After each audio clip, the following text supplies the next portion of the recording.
Evening, Bill. Evening, Davy. Thanks for joining me back in the Star Sports Zoom room. You thought you escaped after Cheltenham, but we thought we'd sneak a couple more in for Aintree. No crowds back, sadly, yet, so we're bringing everyone a bit more content at home. But there's a sunshine on the horizon. I think owners are going back in the racecourse, and hopefully, before you know it, we'll all be back and we'll be back out there. But like Mick Fitzgerald said, the crowd make Aintree. It's a great shame that they can't be there, but it doesn't really matter if you're back seven winners on the Friday. I don't think so. How have you been, Davey? How's things? Yeah, good. Been very busy. Yeah, hanging in there now. Still working away towards the goal, but if we get there now or not, we'll see. I'm sure those kids are keeping you on your toes. Definitely, and mares falling and tractors breaking down and different things like that. See, Bill. So, Bill, when you complain to me about the behaviour of your daughter, you don't have a foal being born in the background. You're not fixing a tractor, are you? You're one-trick pony. Davey's got the lot. I know. Well, I'm a man of many talents, but a master of none. So. Right, speaking of talents, the only talent we need on show this evening is finding winners at Aintree. Let's get straight in. We'll cover the main 5 races, and then we'll catch on the 2 handicaps, the first and the last at the end. But we'll start with the 220, which is the Novices Hurdle, the Grade 1. I'll give you a show of betting, and then I'll come straight to you, Bill, because I know you think the jolly's pretty special. But do start for Nicky Henderson, heads up the market with us at Star Sports. 2-1, strong favourite. Opened 5-2. All the money for him in this race. Third time lucky, 7-2. Any News 5-1. Nigerio 11-2. Belfast Banter 15-2. For Pleasure 9-1. So lots of horses that went and ran in handicaps at Cheltenham and ran with great credit. Belfast Banter, for example, winning. Third time lucky, probably got caught in front a bit too soon. But they take on something that could be a bit special. Is that right, Bill? Yeah, I mean, Dusart has a big reputation for Nicky Henderson team. Just the one run. Didn't go to Cheltenham, obviously had his setback, but he's his bit of form at Newbury when he kind of blew Soaring Glory away, who since came out and won the Betfair Hurdle and wasn't disgraced at Cheltenham. The form looks rock solid. It's reputation, but he's priced up according to reputation, but he could be very, very good. This is a horse that could have been the only realistic challenger to appreciate it in the Supreme from these shores. If he's as good as they think he is, he's going to take a lot of beating. I was a big fan of Third Time Lucky at Cheltenham. You touched on the point that he got to the front a bit too soon. I think if Harry Skelton could ride that race again, he might have held on to him for a bit longer in the County Hurdle. But he's a talented horse in his own right. Is he talented enough to beat Dusart? I doubt it. He'll give him a race. But yeah, I would firmly be in the Dusart camp. Davey, from a horseman's perspective and understanding horses more than betting, Third Time Lucky's had 6, 7, 8 runs. Any News, plenty of runs. Agerio's won his last 4 starts. Belfast Banter's battle hardened and won a county. This boy's only had 1 run. Would you see that as a concern, or if he's got the talent, it doesn't really matter? It definitely doesn't matter if he's got the talent. So there's 2 ways of looking at it. You've nothing to fault him on. He's just been 100% and very, very impressive by doing it. Whereas other horses, when they have all that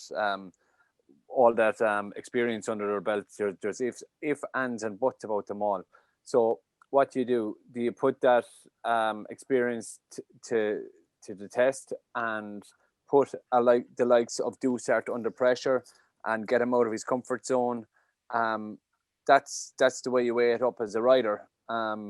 So you then have to realize that if that doesn't work, you're going to lessen your chance of running your race. So you have to weigh the pros with the cons. And for me, I'm 100% agreeing with Bill. I loved him when I saw him. I just loved the way he grabbed. He just ran to the line. I loved that on a horse, grabbing the ground. And we must also remember he's got a royalty of a pedigree. Like, he's a half brother to Simon Sigg. He's a half brother to Drumcliff. He's just got a brilliant pedigree as well to go along with what. So if we see a horse that's showing a lot of ability, and then you're wondering, can he make the next step? You delve into his pedigree, and he certainly can. Right, I think we keep it quite simple there. All the money's been for Dusar. The others have been running in handicaps. You two have both said he could be pretty special. The 5-2's gone, but the 2-1 could go on the day. Let's hope we've kicked off with a winner in the 220. Yeah, sorry, Luke. Just one quick thing. If there is a horse that's overpriced in the race, it could be For Pleasure, the horse that was third in the Supreme, who ran really well, and he could probably go a bit stronger on a flat track round here from the front. He's a double figure price, but holding his form round and well, and there's a bit of cut in the ground. I think he could go well, but stick with Dusart. But For Pleasure could run well at a big price. Get that forecast in, Bill, just in case. I like that. Right, let's move on to the Marmain Novice Chase. Chantry House is strong 6-4 favourite. Once again, the well-backed favourite opened up about 15-8 into 6-4. That's at Star Sports. Espoir de Romay is the 9-2 second favourite. Fiddler on the Roof 11-2. Chambleu 11-2. The Big Breakaway 13-2. And Sporting John, who's been nibbled at each way 14-1 into 11. A plethora of horses that ran in the Marsh and the RSA, as it was formerly called. And then you've got one chucked in the mix that had a nice quiet preparation by going to Leicester, which is Espoir de Romay. Bill, I was pretty impressed with Fiddler on the Roof at Cheltenham. Thought he might be slightly shorter here. What's your angle in this race, please? Yeah, I mean, it's Chantry House is where the eye is immediately drawn. He kind of was very, very impressive at Cheltenham. Admittedly, the task was made a bit easier, but he is very talented, good novice hurdler. Won well at Cheltenham. The question mark is the stamina thing. Will he stay 3 miles 1? It's a big step up. He's going to be pretty short. Like you say, Fiddler on the Roof looks to be improving for the step up in trip. I mean, he actually, there was a moment where he looked like he was going to give Monkfish a proper race at Cheltenham. Yeah. And the ground will be ideal for him. It's probably Chantry House's race, but Fiddler on the Roof looks the one to most likely to give him something to do. But it would be a surprise if Chantry House didn't win. I noticed Sporting John had been back. We thought we'd been quite clever anti-post when we backed in for the Brown Advisory 3 places, 6 jump off, and he still couldn't fill one of them. So I feel like we're slightly owed something there. Davey, you would have watched the race at Cheltenham. How impressed with you with Chantry House? Do you think slightly short at 6-4 here, or clear of the field? I think he's the best novice on your side of the water, to be honest, and he will have to disimprove to get beaten here. The trip is always a worry when he hasn't ran over, but looking at him, I think he could improve for a step up in trip. So for me, I'm definitely with Chantry House. Look, Fiddler on the Roof is a beautiful horse, and he always catches the eye, and you always think that he's going to win one of these. And we must remember the Tizard team, they do hit Aintree every year pretty hard, and they usually come out of it with a couple of winners. So I'd write off the Tizard horses at your peril, especially this time of the year. They do seem to come to their own. Yeah, I agree with you. I thought Fiddler on the Roof was the most likely challenger. I've got written down here the offer that we ran at Cheltenham, which was pipped, which we are going to run again at Aintree, much to our better judgment. I've got written down there the day that Billaway got touched off when we were all cheering. We noticed it was less than half a length and we'd done our money anyway. And looking at this race, I think this could be a pretty hotly contested race. If you're looking for an offer that could come up trumps, I think it could be here. Bill, so final selection, Chantry House? Yeah, I agree with Davey. I think he would have to take a step back from Cheltenham to get beaten here. And Davey, are you going to go with the 11-2 Fiddler on the Roof, or would you be with Chantry House? No, 6-4 winner or 20-1 loser. I'll go with Chantry House. I wouldn't mind a bit of 20 Fiddler on the Roof. I know what you mean. You two can have the jolly, and I hope you both come second later in the afternoon. Right, let's get up the next race, the 325, the Marsh Chase. We've got Fakir Duderee, who's a strong favourite at 5-2. Politologue 11-4. Dashel Drasher 5. Master Tommy Tucker 5. Nuts Wells, who's been very well supported, 15-2. Notebook is 15-2 as well. The money's been for Fakir Doudary and Nuts Wells, who I mentioned. He's got good form at the course in the Old Rowan. But Bill, let's go straight to Fakir Doudary if we can, because in a week that there were some pretty impressive performances at Cheltenham, I thought Allaho was the most impressive for me. I mean, half the field were beat after 3 fences. Fakir Doudary was the only one who could sort of seem to go with him. Admittedly, he got beat the best part of 10, 12 lengths. But I thought if he didn't necessarily bounce here, and there are a few horses that didn't go to Cheltenham, so they're fresh, I thought he looked a fair price at 11-4. Yeah, he does. I mean, he was engaged at Fairyhouse last weekend and didn't go there for obviously hunting a bit of softer ground. Come Friday, the ground would probably have dried out a little bit. He's got an awful lot of seconds on his scorecard. That's the one kind of big race seconds. Big race seconds. You still don't get paid out for them. That's the problem. No. I'll give you that. And bit of prize money though, don't you, Davey? You get a decent bit of money for a second. Yeah, I mean, he was he followed a couple of years ago. He followed a good run at Cheltenham behind in the Supreme he got beaten by Pentland Hills here. He just has a horrible habit of coming second, which is a bit frustrating. Everything looks to be in his favour. It's a compact little field. I totally get the money for Nutswell. There's a horse with Aintree form who comes here fresh, who's in form and is winning. Hasn't run for a bit, but comes here in form. You can make a case out for so many of them. Politolog, winner of this race in the past, second in this race. What did you make of Dashel Drasher? Because he's the horse who's taken sort of the public's heart this season, isn't he? He's as tough as they come, and he finds a way of winning. Whereas Fakir, as you say, keeps coming second. Yeah, I mean, he really would want the background, and he was a non-runner at Cheltenham because it was good to soft. Is it going to be worse than good to soft? I mean, the weather forecast suggests it's not. And the other big thing with him is the going left-handed and going right-handed thing. He's got great form around Ascot going right-handed. Yeah. We're going left-handed here at Aintree, so that's not in his favour. If the ground got really bad for whatever reason, then Dashel Drasher's a player, but I think he's up against it. I would actually stick with Fakir Doudary. I think it's probably his day. I mean, Joseph O'Brien's horses have been a little bit. He had a winner earlier in the week, but that's his first winner for some time. They haven't been running terrifically well, but I would probably side with him. Well, let's hope if he does come second, it's less than half a length and everyone can get their money back then. Davey, if you could jump on board one of these, what did you make of Notebook from coming over from Ireland, and of the others of the English at the top of the yard, top of the list? What did you make of Politolo? Do you think it's a benefit missing Cheltenham? Yes, I think it's a plus coming to Aintree if you don't run in Cheltenham if you're not an exceptional horse. You know what I mean? So if you can either win one or the other, or run well in Cheltenham or come to Aintree and win. I'm looking at it here, and I'm a huge fan of Fakir Doudary. I always have been, but I do feel he wants soft in the ground.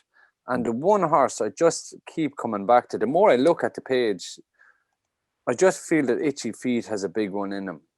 And I watched him in Haydock, and to be honest, the whole way through the race, I thought he's going to win. He's going to win, and it looked to me as if he didn't stay. I thought they'd actually run him in the hurdle, in the Aintree hurdle over 2.5. Yeah. And now that he's in this over 2.5, I think that he could be the horse. If he put everything together, he could be the horse. Well, it's a nice price. You said you didn't want a 20-1 loser a minute ago. You could have a 20-1 winner here. Yeah, but I can't. I just can't. There's bits and bobs about everything, and the more I look at it, I'd rather be back in the likes of him each way at 20-1. It's not that bad a tip. Guy's not run yet. You can't criticise Dad already. Bill, why did Itchy Feet not go to Cheltenham? You know that team quite well. Is there a reason, or is it just... No, I think they probably waited for Aintree. It's certainly not a mad selection from Davey. He's got some Aintree form. He was third to Nutswell on his pipe open at the beginning of the season, where he kind of visibly blew up and got a bit tired. Things didn't go well at Ascot for him. He didn't seem that natural a jumper. It's just his jumping. It's just whether his jumping holds out. He's switched to hurdles, like Davy said, and travelled into the race well, but it's just whether his jumping holds out at speed. If the one quick flick back to hurdles and back to fences helps him, but he just didn't seem that natural a jumper, and that's the only kind of worry with him. But like David says, he's a big price. He could be one to outrun his odds. Perfect. Right, Davey, let's hope you are right, because that criticism was unfair and a bit too short, I thought. Right, the 405, the top end, I'll give you a show of betting. Heading the market is the 5-1 favourite, Live, Love, Laugh, who I'd like to go on record as saying is the worst named horse in training. If you can't come up with something better than that, you shouldn't be owning horses. The well-backed Vizio Man is 6-1 second favourite. Morning Vicar for the Henderson Yard, 15-2. Caribbean Boy, 10. Iblio, Modus, Senior Citizen, and 2 for Gold, all 10-1, 11-1 bar. The money horses are Vizio Man, 9-6. Precious Cargo, 14-11. And Huntsman's Son, who Bill you mentioned earlier to me, that was well backed earlier in the week, and he's drifted back out, but he's about a 14-1 chance now. A wide open affair. Nicky Henderson's got a tremendous record in the race. Bill, Vizio Man slightly overbacked for the Bromhead Blackmore effect, or yeah, I think everything that Rachel rides at Aintree this week is going to be over bet anyway. But the favourite, Live, Love, Laugh, deserves to be favourite. This was a horse, when you go back through his form, that was right in the mix with Tiger Roll in that 2019 Grand National. He looked a real player around 3 out, and then as they approached the second last, the petrol gauge went to 0 and he just backed off out of it. But he jumped really well from the front with real zest and enjoyed the Grand National fences. So I totally get him and understand why he's favourite. He's a little bit higher. I think he's off a £1 higher mark than he was when he ran in that national. So we know he handles the fences. We know he's in good form. We know he's going to be up, out in front, out of trouble. So if there's a favourite on the card that people want to back, he's a very obvious one and he'll go well. You can make cases out for around 15 or 16 of these and not be surprised if they win. It's a really... What? Give me a case for 2 of them. I'm not going to give you a case for 16, so you don't have to worry there. I'm going to go on all night. I'm going to give you 2. I am going to give you one of Nicky Henderson's, Morning Vicar. Yeah. This was a horse that ran in the Kim Muir last time, and the petrol gauge again, he jumped brilliantly, and then he ran out of gas, and the drop back in trip here to 2.5 will suit him. Hopefully on slightly better ground again will suit him. He just seems like a well handicapped horse.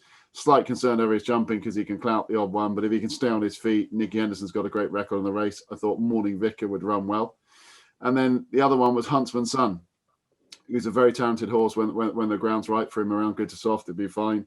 He ran on to finish 6th in the plate. If you watch that race, he was given a quiet ride, crept into it, and could be a player here. Back on a flat track, I just think the track will help him and suit him, and he'll be the one finishing up the as they come to the elbow. But wide open race, I would go with Morning Vicar and Huntsman's Son. Perfect. Davey, your 2, please. I would agree with Live, Love, Laugh, and I have a liking for Caribbean Boy. I just think he's very lightly raced. I think he's, Nicky Henderson has a brilliant record in this race. And just the more I go down through it, trying to go down through it, and I just see a horse there, Snugsborough Hall, always seems to run a good race in a big handicap.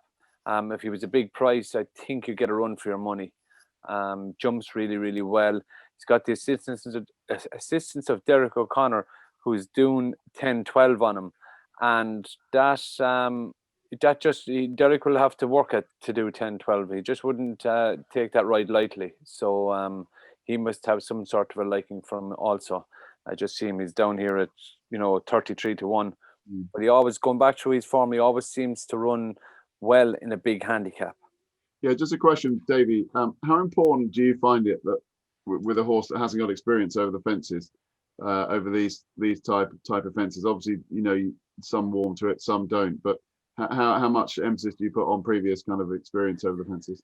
Yeah, it's tricky, right? So for this race, you actually horses seem to always come back and run well in it.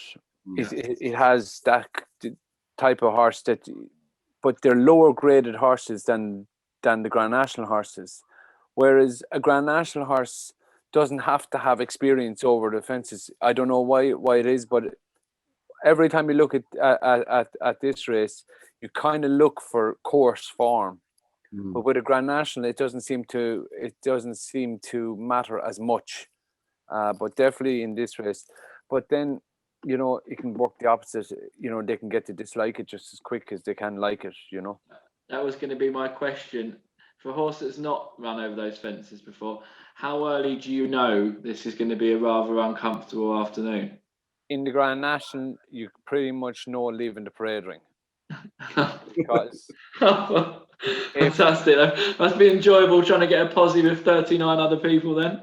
Yeah, and if he's skittish and sweaty and gawking at everything bar what he's supposed to be looking at, it can take a fair bit of work to get him down over the first 5 in a normal sort of rhythm. So what I've seen in Aintree is I've seen lazy horses run free and free horses run behind the bridle. Do you know what I mean?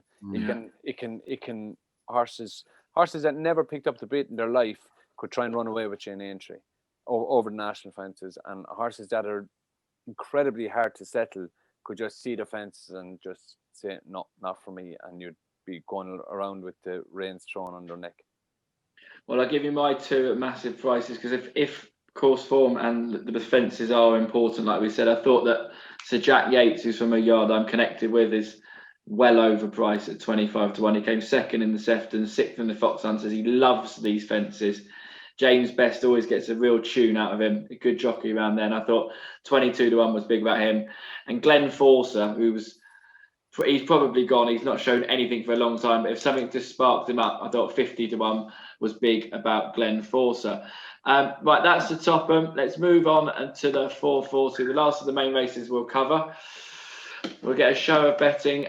Brave Man's Game runs here, who was obviously mightily, he wasn't mightily impressive at Cheltenham. Bob Ollinger was mightily impressive at Cheltenham, but he did follow him home. Did we do that price increase for Bob Ollinger, didn't we? Wasn't he one? Wasn't the one at the end of the night when I said to Flynn, who was in his pants at home, can you put them all up again for 15 minutes? Yeah, the text was yes, all of them except Bob Ollinger. which leads you to believe we weren't being tight, that we've been well and truly filled in the previous 45 minutes of us talking not complete nonsense. But yeah, to be fair, Davy, I will go, well done, because you did say that was the bet of the meeting. He's quite good. Even if he's called Bob Bollinger, Bill. Bob Ollinger. B-O-B Ollinger. B-O-B Ollinger. Right.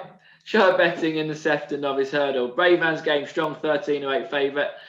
Cape Gentleman 5 to 1. Streets of Doyen 7 to 1. Oscar Elite 15 to 2. Galley Hill 9. Midnight River 9. Alaphilippe 10. Lots of horses that have got placed form in the Albert Bartlett. Streets of Doyen was 3rd. Oscar Elite was 2nd. Streets of Doyen 3rd. Sorry. Alaphilippe was 5th. There's been money for 3 in the race, and then I'll come to you, Bill. Oscar Elite, the Tizard form, we said they're picking up a bit. They have winners here, 12 into 9, and 2 right down the bottom at big prices. Doyen Breed for Sandy Thompson, 50 into 25, and Nigel Twiston Davis Hills, top of the Cotswolds, 40 into 25. I'll come straight to you though, Bill. 13 to 8, Brave Man's Game, backer or a layer? I wouldn't be a backer at the price. I mean, he's a very talented horse, and he gave Bob Ollinger a race until they turned in. He gave him a race, and it's just a question mark whether the step up in trip brings out improvement. You know, Paul Nicholls has always said that he would make a chaser, and he's following the Denman route. He's stepping him up in trip a bit quicker, I think, than we thought. I personally thought he would run in the 2.5 mile race on Saturday. But everyone seems to be running away from my Drogo of Dan Skelton's in the Saturday race, and they're all turning up here. So Brave Man's Game, this is a different test because it's a real test of stamina, this. So he's the most likely winner. would I be in a hurry to take 13 to 8 about a horse stepping up half a mile? I wouldn't. He's very talented, but I wouldn't. Cape Gentleman deserves to be second in, but he's another one who's had one go over 2 mile 6 and pulled up. And yes, he might appreciate the step up in trip on better ground, but it's still a question mark. There's lots of flat form there over 2 miles and some 2.5 mile form, but there isn't form over 3 miles. I would definitely take a chance at a couple of bigger prices. One of them would be Galley Hill of Nicky Henderson's. Yeah. Again, we touched on horses that give you an impression or give you a look of being talented, and he ran second in a race at Ascot back in February when Nicky Henderson's really weren't right, and they weren't running well on ground that really isn't Nicky Henderson kind of ground, and he got beaten by Midnight River, but it just gave you the impression that stepping up in trip, he won his point over 3 miles. Being by getting away, should be fine. Stacks and stacks of money for Midnight River on the show that day. You got that was the day he was meant to win. They're both 9s here. You wouldn't mind the match bet one beats the other this time round. I thought Galley Hill at a double figure price would run well, and you got to take something from that Cheltenham race. So whether you take Oscar Elite or Streets of Doyen or one of the others, would probably be, Davey mentioned before about the Tizard horses hitting form at this meeting, I'd probably be with Oscar Elite. I thought if you took Oscar Elite and Galley Hill against the top two, you probably have a player there. Yeah, I mean, Dave, if ever there was a race that I would have looked to look for horses that haven't been to Cheltenham, it'd probably be this, because the Albert Bartlett seems to be a tougher race than most at Cheltenham, and you've got a lot at the head of the market that ran in that race. So if for one reason or another, like me in a moment of madness, you think, right, I'm going to ignore them and try and find the winner from elsewhere, that could be a potential betting option. But Galley Hill fits that bill. Do you think a horse can run well in the Albert Bartlett and come and win here, or is it too much of an ask? No, they can, and I'm just trying to see the horse that what was the little horse that Tizard won the Albert Bartlett, but the little horse by Oscar, and then he came back here and disappointed, wasn't? Or was it big price on the day? Yeah, huge price, 50 to 1. Yeah, he was actually by Oscar as Bill, well. we can hear the keyboard, Bill. So yeah, no, I'm just trying to look it up. I want to. But anyway, besides that, I agree with you. Look, the 3 mile Albert Bartlett at Cheltenham is a tough race, and then to come back out and run another 3 mile race. Kilbrick and Storm. Kilbrick and Storm. The red and the green. Yeah.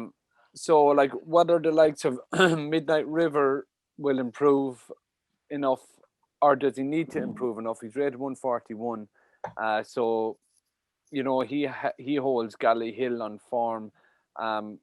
He's 9 to 1, the other's 10 to 1. I would be looking elsewhere than the favourite.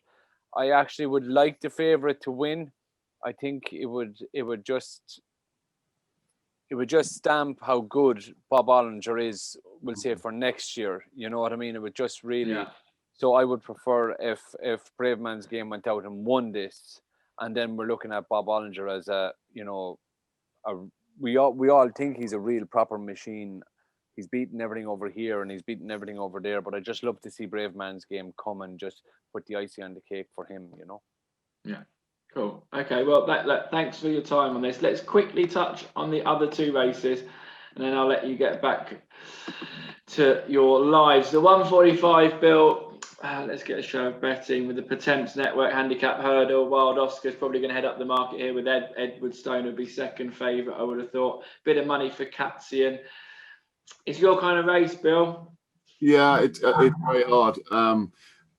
I've always been a fan of Mr. Coffee. I think he might run well. The Nicky Henderson horse, back on a bit of better ground, stepping up in trip, over 2.5 miles. I thought him at a double figure price would do as small each way in the opener. Okay, I thought Don's Levon was quite a big price. He ran very well in the Coral Cup. He was eye-catching, he was staying on. But quite a quiet betting heat at the moment. And in the 5:15, let's get this up.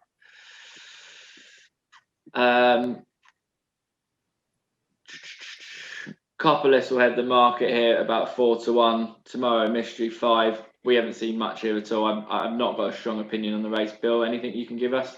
No, I mean, I know Davey likes one here. The don't you like the de Bromhead horse? Yeah, just you have huge pluses. So you have Hugh Morgan, who's claiming 5 and is fierce value for his 5. Henry de Bromhead stable in Red Heart form, and the horse is in Red Heart form. So he put up a good run. It was a very competitive race. He ran it down Patrick the last day, finishing second behind JP's horse. Ted Walsh trained him. His The name. horse is bold enough, by the way, if you're listening. Yeah. It's about 12-1 chance. And Pure Genius was the horse that beat him the last day. So for me, I would be slipping into that sort of a territory because you have so many pluses for you. Perfect. Well, we've got a 20-1 winner early in the afternoon. It'd be nice to end on a 14-1 winner. Don't forget, you've got that offer running all afternoon, the pipped offer that we do as usual. Guys, thank you for your time. Really appreciate it. Look forward to jumping on with you tomorrow and going through the Grand National. Can't wait for you to give me a winner in a 40-runner race. Sleep well, and we'll chat then. Perfect. Thanks, Luke. Thanks, guys.